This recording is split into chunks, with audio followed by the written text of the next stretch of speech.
काल महायुतीला अल्टिमेटम देणाऱ्या बच्चू कडूंनी आज अचानक शरद पवारांची भेट घेतली। बच्चू कडू आणि शरद पवार यांची पाऊण तासाहून अधिक वेळ चर्चा झाली आहे। शेतकरी, शेतमजूर, दिव्यांगांच्या विषयावर राजकीय चर्चा व्हावी, लाडकी बहीण योजना लगेच येऊ शकते तर आमच्या मुद्द्यांवरही 2 महिन्यात काम होऊ शकतं असं बच्चू कडूंनी म्हटलंय।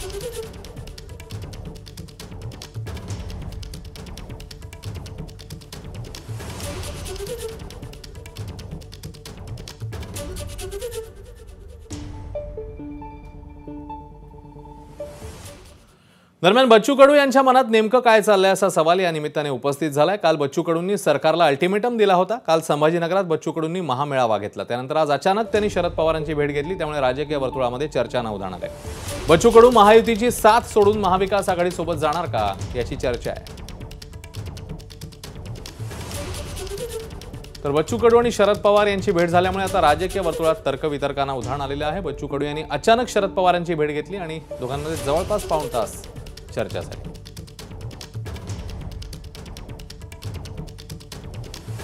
तर हा घटनाक्रम नेमका काय सांगतो अशी चर्चा, कारण महायुतीला त्यांनी एकीकडे अल्टिमेटम दिलं, आक्रोश मोर्चा काढला आणि आज ते शरद पवारांसोबत चर्चेसाठी पोहोचले।